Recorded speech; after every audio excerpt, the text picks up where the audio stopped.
Halo, Assalamualaikum warahmatullahi wabarakatuh. Perkenalkan, saya Manfa Suebudin. Saya adalah salah satu dosen Prodi Pendidikan Ekonomi di STKIP Pangeran Dharma Kusuma Sigeraju Tinyuat Indramayu. Pada kesempatan kali ini, saya menjelaskan tentang teknik pengajaran yang saya lakukan, yakni menggunakan teknik fokus dan poin basic, di mana metode ini menerapkan slide dan juga menjelaskan materi. Kedua, saya menggunakan teknik analogi dan case study, yakni menjabarkan beserta studi kasus berdasarkan hal-hal yang ada di sekitar. Dengan menggunakan analogi dan case study, mahasiswa akan lebih mudah membayangkan kegunaan materi yang disampaikan dalam kehidupan sehari-hari. Selain itu, saya juga menggunakan student-centered learning yang merupakan metode pembelajaran yang menempatkan peran mahasiswa sebagai subjek pembelajaran. Metode ini memungkinkan mahasiswa belajar lebih aktif, mandiri, dan menerapkan serta memahami materi belajar sesuai dengan kemampuan individu masing-masing. Pada salah satu mata kuliah yang saya ampu, yaitu kewirausahaan dengan bobot 3 SKS. Sebelum saya menjelaskan lebih lanjut tentang teknik pengajaran saya, terlebih dahulu saya menjelaskan deskripsi singkat tentang mata kuliah kewirausahaan, yakni merupakan sarana untuk membantu mahasiswa dalam memahami materi tentang kewirausahaan yang meliputi pengertian kewirausahaan, pentingnya pendidikan kewirausahaan, dan pengembangan kewirausahaan. Dengan mata kuliah ini, mahasiswa diharapkan mampu memahami tentang teori kewirausahaan, memahami dan dapat menerapkan sikap mental wirausaha, menerapkan kreativitas dan inovasi, memahami dan menerapkan digital marketing, menerapkan jiwa kepemimpinan, memahami manajemen keuangan, memahami manajemen pemasaran dan manajemen operasional, memahami manajemen sumber daya manusia, memahami dan menerapkan etika bisnis, memahami dan menerapkan teknik negosiasi bisnis, memahami proposal kelayakan usaha. Untuk dapat mencapai kemampuan tersebut, mahasiswa akan diberikan topik-topik yang akan dibahas selama 14 kali pertemuan. Berikut topik-topik yang dibahas, yakni teori kewirausahaan, sikap mental wirausaha, kreativitas dan inovasi, digital marketing, jiwa kepemimpinan, manajemen keuangan, manajemen pemasaran dan manajemen operasional, MSDM, teknik negosiasi bisnis, dan proposal kelayakan usaha. Strategi yang saya gunakan dalam pengajaran yakni rationing argumentation, yakni menjabarkan alasan dari suatu materi yang dianggap sulit agar mahasiswa lebih paham. Yang kedua, saya menggunakan teaching motivation, yakni memberikan motivasi dan treatment kepada mahasiswa dalam suatu kondisi tertentu. Yang ketiga, saya menggunakan diskusi feedback, menjadikan peserta didik, terutama yang semula kurang aktif, menjadi aktif, dan membuat feedback jawaban dengan membuat contoh yang mudah dipahami oleh mahasiswa.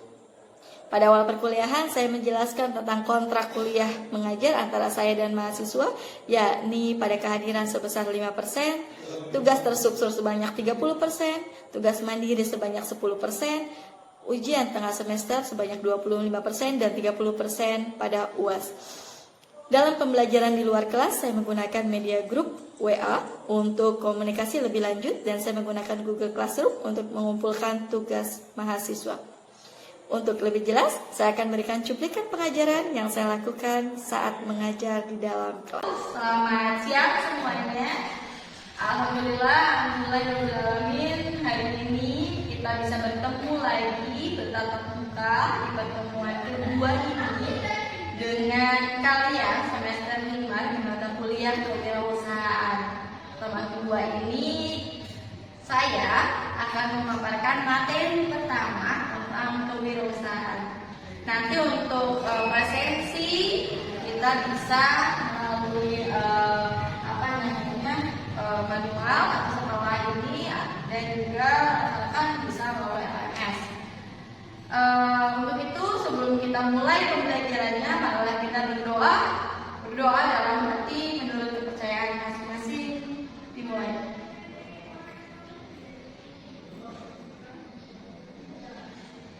Berdoa selesai.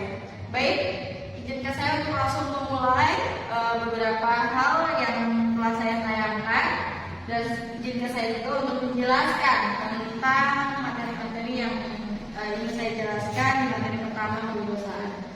Nah, yang pertama, rekan-rekan bisa lihat di sini pendahuluan, kewirausahaan telah menjadi suatu disiplin ilmu yang mempelajari tentang nilai, kemampuan, dan perilaku seseorang dalam menghadapi tantangan hidup untuk memperoleh peluang dengan berbagai resiko yang mungkin dihadapinya.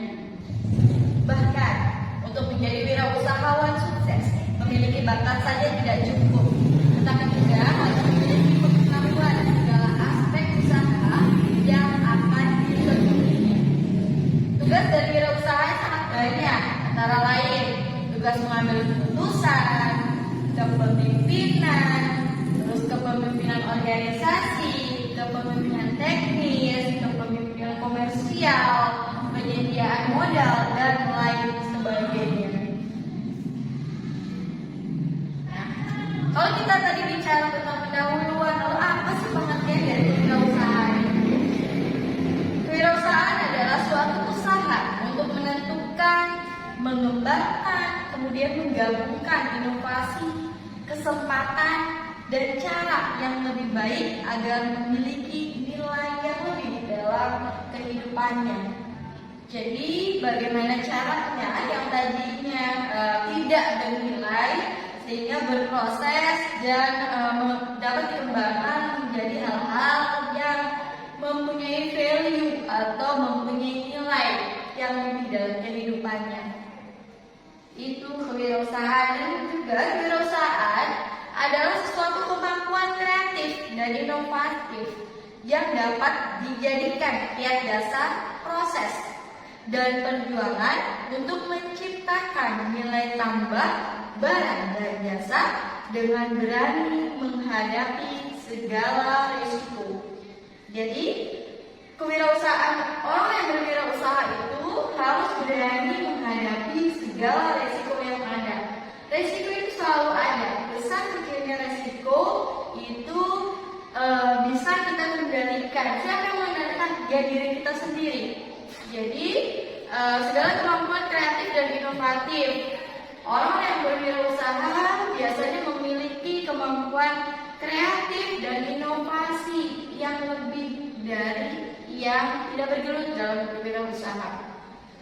Karena apa? Mereka akan dijadikan kreatif dan inovatif itu akan dijadikan kiat dasar proses dan perjuangannya dalam menghadapi segala resiko yang ada. Bagaimana caranya meminimalisir resiko-resiko yang ada.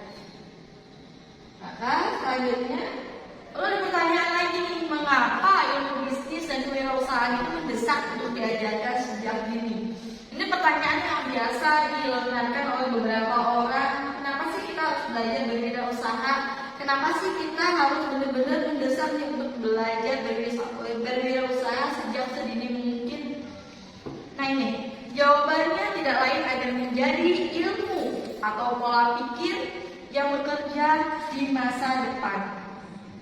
Menemukan jiwa wirausaha sejak dini, terutama di usia muda, menciptakan tumbuhnya individu-individu yang kreatif dan kaya akan inovasi dalam menghadapi hambatan dan kendala hidup. Jadi kalau kita misalkan belajar tentang bagaimana berwirausaha, belajar itu tentang bisnis dan lain sebagainya, kita akan lebih memiliki pola pikir untuk bagaimana kita menghadapi sesuatu yang ada di masa depan. Walaupun itu belum terjadi, setidaknya kita udah siap terlebih dahulu. Sehingga kalau misalkan ada kendala-kendala atau hambatan, kita udah siap tentang itu. Jadi kita mentalnya itu udah dipersiapkan sedini mungkin. Bagaimana sih si individu itu menjadikan dirinya itu kreatif dan inovatif. Itu kenapa kewirausahaan benar-benar mendesak untuk sekarang ini, apalagi ya diajarkan sedini mungkin.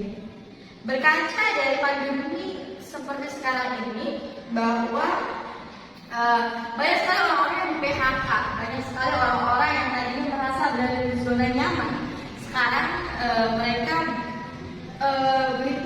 kebingungan karena mereka banyak sekali yang di PHK dan karena mereka belum mempunyai jiwa kewirausahaan yang tertanam di dalam jiwanya, sehingga mereka banyak yang menjadi pengangguran.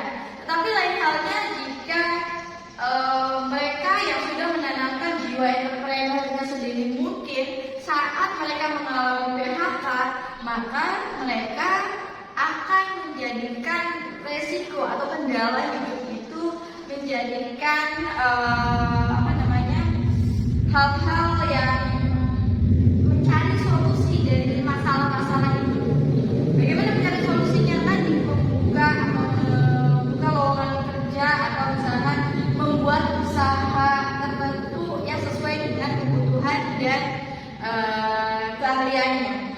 Nah, itu dapat menjadikan solusi-solusi dari orang-orang yang tadi di PHK gitu. Orang-orang yang tadi berada di zona nyaman ternyata tiba-tiba di PHK dan mereka kebingungan. Kalau mempunyai jiwa entrepreneur kan sudah enak, mereka sudah berarti saya punya tabungan sekian, tabungan ini karena saya sudah tidak lagi bekerja di perusahaan A, B, C, maka tabungan ini saya akan kelola dengan baik untuk sehingga harapannya tabungan ini bukan lagi menjadi banyak, tapi lebih banyak berkembangnya gitu.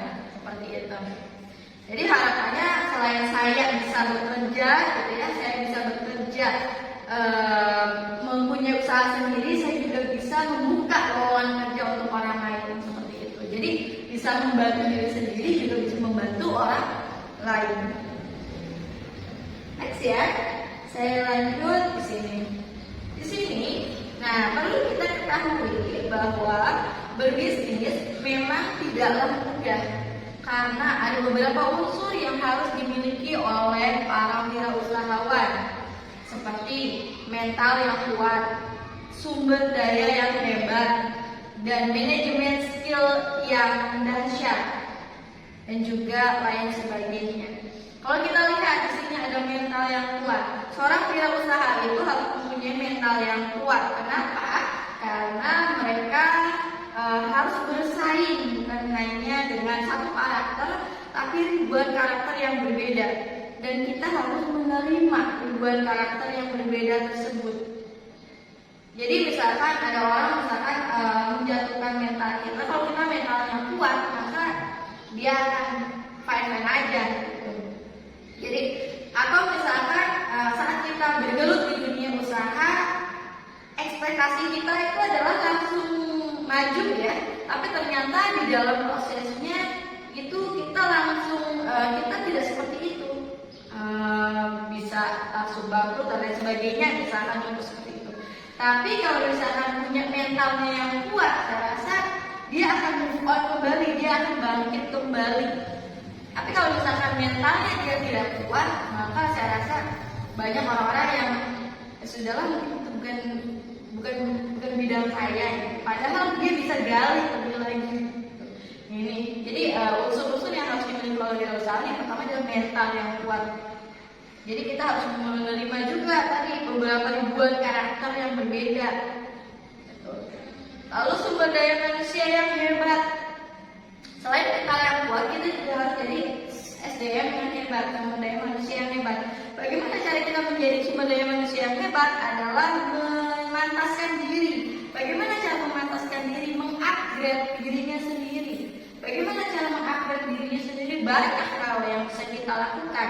Misalkan bisa mengikuti pelatihan-pelatihan, bisa belajar dari orang-orang sukses sebelumnya. Kita bisa belajar dari situ. Ya, sehingga kita punya skillnya, dan kita bisa aplikasikan itu. Supaya apa? Supaya dapat meminimalisir resiko-resiko yang terjadi. Selanjutnya adalah manajemen skill yang dahsyat. Selain tadi mental yang kuat, sumber dayanya yang hebat, manajemen skillnya juga harus dahsyat. Kenapa? Kita juga harus bisa mengelola manajemen, tadi mengelola keuangan, dari manajemen keuangan. Kita juga bisa mengelola pemasaran, manajemen pemasarannya hebat juga. Bagaimana kita memasarkan sesuai dengan target market. Agar apa? Agar meminimalisir penolakan juga. Jadi manajemen keuangannya harus oke, manajemen pemasarannya harus sigap, lalu manajemen sumber daya manusianya juga harus memang benar-benar dilatih dan lain sebagainya. Nah, ini adalah unsur-unsur yang memang harus dimiliki oleh para wirausahawan. Baik, lanjut ya. Nah, lanjut di sini ada hal yang harus dilakukan dalam memulai usaha. Apa aja sih yang harus dilakukan dalam memulai usaha? Patokannya pada 5W1H. Kita pegang 5W1H. Apa itu 5W1H? Nah, kita lihat di sini ada what, who, where, when, why, dan how. What? Apa produknya? Jadi kita harus tahu dulu apa produk dan jasa yang akan kita pasarkan. Sehingga nanti target market siapa target marketnya? Sehingga target marketnya akan tepat. Kalau target marketnya kita tepat, pasarnya itu kita jelas, maka saya rasa penolakannya akan semakin sedikit. Seperti itu. Jadi akan sesuai dengan target market kita. Lalu di mana tempat sasarannya? Dunia usaha itu kita bisa lakukan melalui offline dan online. Nanti akan ada slide berikutnya. Tapi saya jelaskan di sini ada offline dan online. Jadi kita bisa memasarkan misalkan di offline, door to door, tatap muka atau buka toko contohnya, gitu. Atau misalkan kita bisa pasarkan face to face dan sebagainya, atau bisa melalui online. Tapi kalau misalkan zaman teknologi yang semakin canggih ini, saya rasa dunia online menjadi solusi tepat ya untuk kita memasarkan produk-produk atau jasa dalam usaha kita. Lalu selanjutnya adalah when, kapan memulainya. Kita harus tahu nih kapan memulainya, karena kalau setiap usaha hanya ada niat tanpa kapan memulainya, maka tidak akan berhasil. Jadi kalau misalkan ada pertanyaan bagaimana cara usaha itu berhasil, ya segera dilakukan. Jadi kalau misalkan kapan memulainya, setelahnya berkumpul gitu ya, jadi langsung dieksekusi, langsung dimulai, jangan tunggu nanti. Karena kalau menunda itu juga akan menunda keberhasilan kita. Seperti itu. Jadi atau bisa juga dari web itu kita misalkan buka toko nih, kapan mulai bukanya dan kapan mulai tutupnya. Misalkan buka mulai jam 7, tutup jam 5. Dan itu harus disiplin, lakukan seperti itu supaya apa? Pelanggan tidak bingung. Pelanggan akan datang di jam 7 sampai jam 5 itu, antara jam 7 sampai jam 5. Itu bisa dari web. Lalu poin kelima, hal yang harus dilakukan dalam memulai bisnis adalah why. Mengapa menjalankan bisnis ini? Dari mengapa ini adalah mempunyai alasan-alasan tersendiri setiap individu. Jadi setiap individu punya alasan-alasan tersendiri mengapa menjalankan bisnis. Selain mendapatkan keuntungan ya tentunya. Semua usaha itu pasti tujuan utama adalah mendapatkan keuntungan. Tapi ada alasan tersendiri kenapa menjalankan bisnis ini dengan baik. Kenapa menjalankan bisnis ini, ya bisnis ini berkembang dan maju gitu. Jadi alasan-alasan ini mempunyai satu sama lain itu berbeda antara individu satu dengan yang lainnya. Kayak misalkan contoh saya menjalankan bisnis A, saya ingin menjalankan bisnis, saya dapat keuntungan, saya ingin menambah relasi saya ingin menambah pengalaman saya di dalam bisnis, saya ingin mempelajari target market yang sesuai, saya ingin mempelajari juga materi-materi yang disampaikan oleh perusahaan tersebut dan lain sebagainya gitu. Itu dari segi why-nya. Oh, di poin 6 ada how, bagaimana cara mengembangkan. Bagaimana cara mengembangkan ini kita bisa sebut evaluasi juga. Jadi untuk mengembangkan segala sesuatu kita harus evaluasi apa yang terjadi sebelumnya. Jadi per minggu, per bulan, atau misalnya per hari, maka silakan tergantung kebijakan dari usaha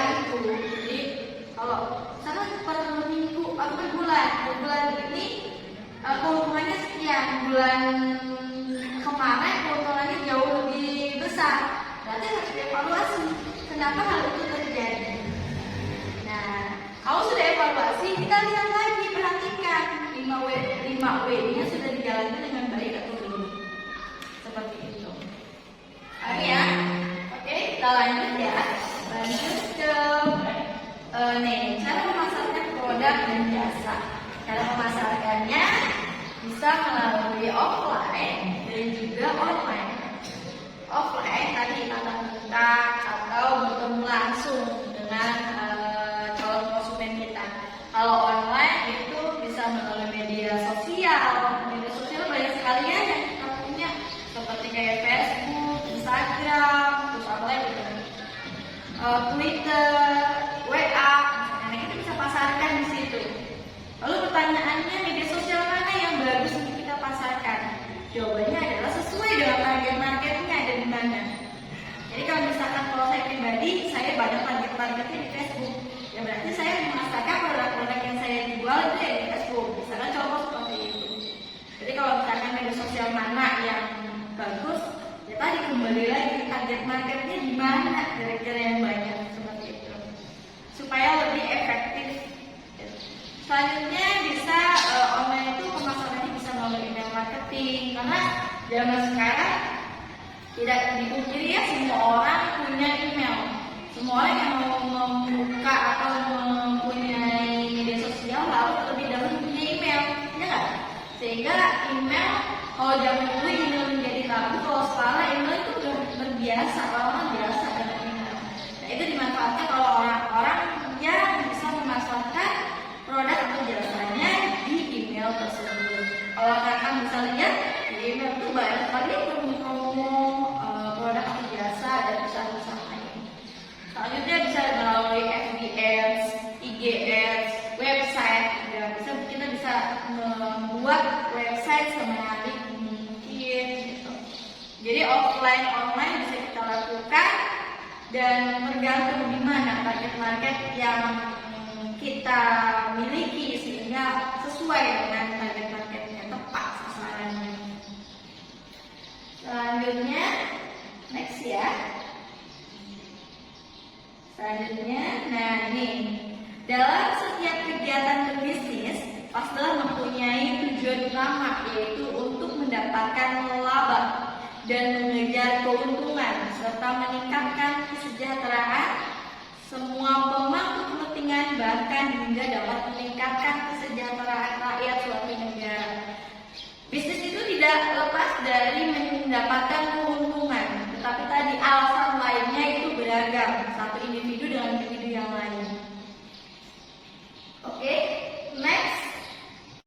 Baik, kita lanjut ke kisah kasih orang sukses. Dimana saya ambil contoh 3 orang, karena banyak sekali orang sukses di Indonesia ini. Jadi kalau misalnya saya ambil semua di sini terlalu banyak. Jadi saya ambil contoh poinnya 3 aja. Di sini ada Bapak Khairul Tanjung.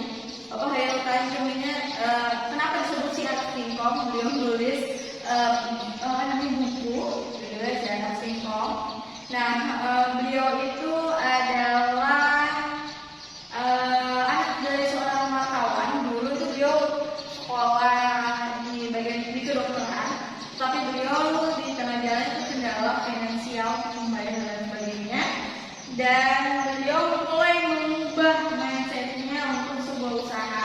Jadi beliau mulai usaha kecil-kecilan, usaha baju, usaha buku dan sebagainya. Lalu merambah ke lebih tinggi lagi, beliau mulai bersama dengan waktu itu Rotan kalau nggak salah, terus beliau membuat sepatu dan menarik minat dari orang luar negeri, dan sepatunya banyak dipesan oleh orang luar negeri.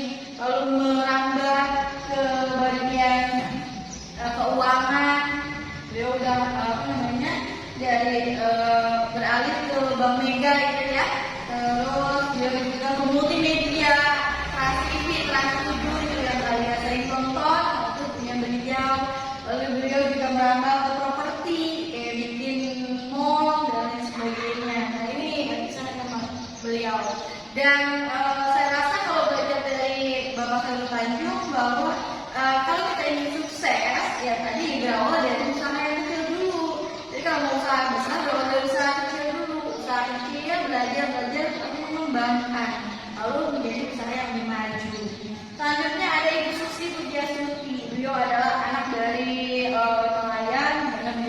biasa nih bergelut di dunia air ya, di dunia nelayan. Nah, beliau itu sempat putus sekolah di SMA kelas 2 kalau nggak salah. Itu bukan lantaran beliau tidak pintar, tapi beliau karena beliau itu pintar, tapi karena beliau aktif di organisasi tertentu sehingga beliau di drop waktu itu di sekolahnya. Itu cerita tentang beliau. Dan beliau mulai usaha kecilnya itu saat itu menjual perhiasan dengan bermodal 750.000. Dan sekarang beliau udah kaya, beliau saya udah pernah jadi menteri ya. Dan beliau dengan jargonnya menggelakan itu benar-benar menteri perikanan ya, menteri kelautan dan perikanan yang saya rasa punya jiwa yang benar-benar tegas dalam hal ini. Banyak orang yang ilegal masuk dan beliau bisa memutus mata rantai itu. Dan beliau punya pesawat juga, terjun di bagian penerbangan, punya Susi Air, ada pengolahan ikan juga dan lain sebagainya. Lobster, si brand itu. Nah, Bu Susi ini adalah orang yang sekarang beliau sudah lanjut ya, sudah doktoral. Nah, Bu Susi ini adalah orang-orang yang putus sekolah tapi memang mempunyai jiwa usaha sedini mungkin sehingga bisa menghadapi hal-hal yang rumit sekalipun dalam kehidupannya dan bisa mencari solusi dari masalah-masalah yang ada. Lalu Bu Avanti itu sejak kecil memang telah menunjukkan ketertarikannya dalam dunia mode. Mulai karirnya dalam kelas 9, dan kalau rekan tahu atau lihat di Google itu butiknya udah banyak dan rancangannya udah banyak digunakan oleh orang-orang ternama di Indonesia maupun di mancanegara. Jadi kalau kita belajar dari Bu Avanti bahwa kita fokus pada apa yang kita suka, hobi menjadi hal-hal yang bernilai value.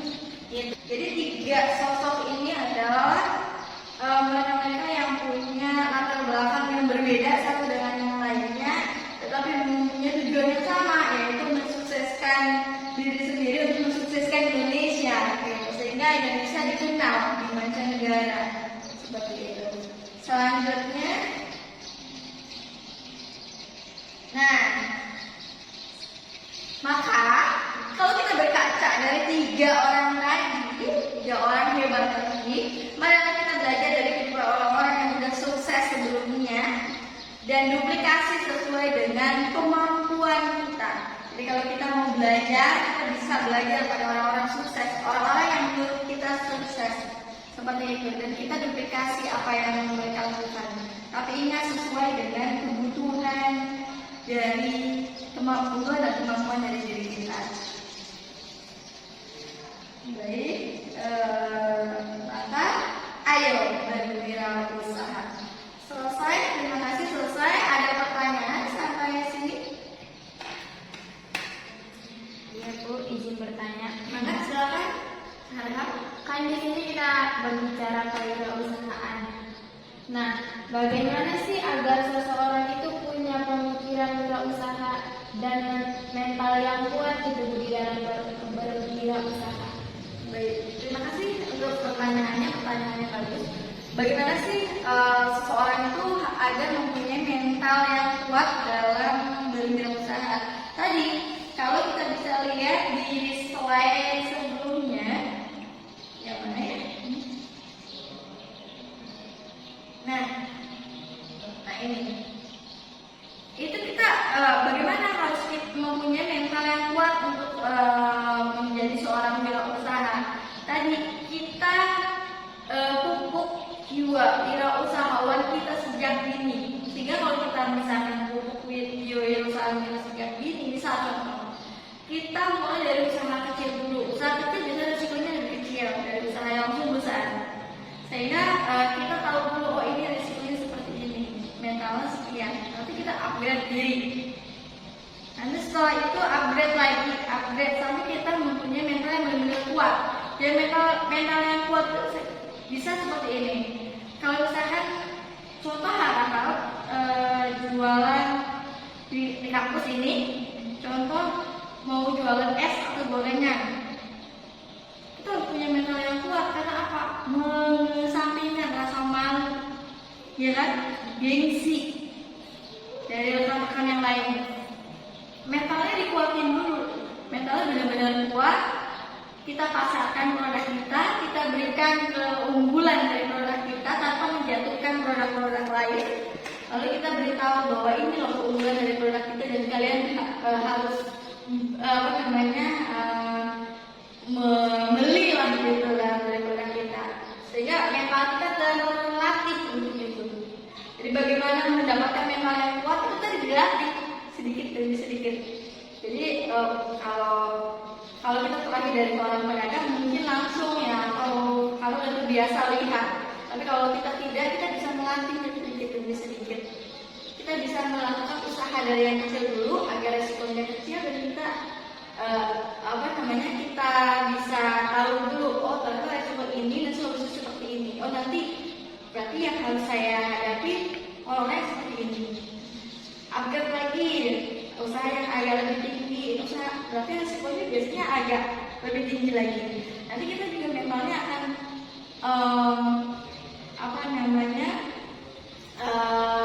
memantaskan diri gitu sama usahanya seperti itu. Jadi saya rasa mental yang kuat itu perlu dipupuk sejak dini. Makanya kalau ada anak SD yang tugas sama gurunya disuruh silakan kalian bawa hal-hal yang memang harus dijual gitu ya, produk makanan, dan kalau itu sebenarnya guru itu sudah mencoba untuk melatih anak-anak SD tadi untuk bagaimana sih mereka itu mempunyai mental yang kuat menghadapi karakter yang berbeda seperti itu. Baik, ada pertanyaan lagi? Kalau tidak ada, mungkin sekian pertanyaan. Atau mau pertanyaan lagi? Mangga? Cukup. Semoga terjawab ya. Semoga terjawab dan tidak terpuaskan sehingga bisa nanya kembali gitu ya. Baik, mungkin ini saja materi dari saya. Semoga bermanfaat ya. Saya pribadi minta maaf bila ada salah kata dan perbuatan saya, dan saya akhiri. Assalamualaikum warahmatullahi wabarakatuh. Waalaikumsalam warahmatullahi wabarakatuh.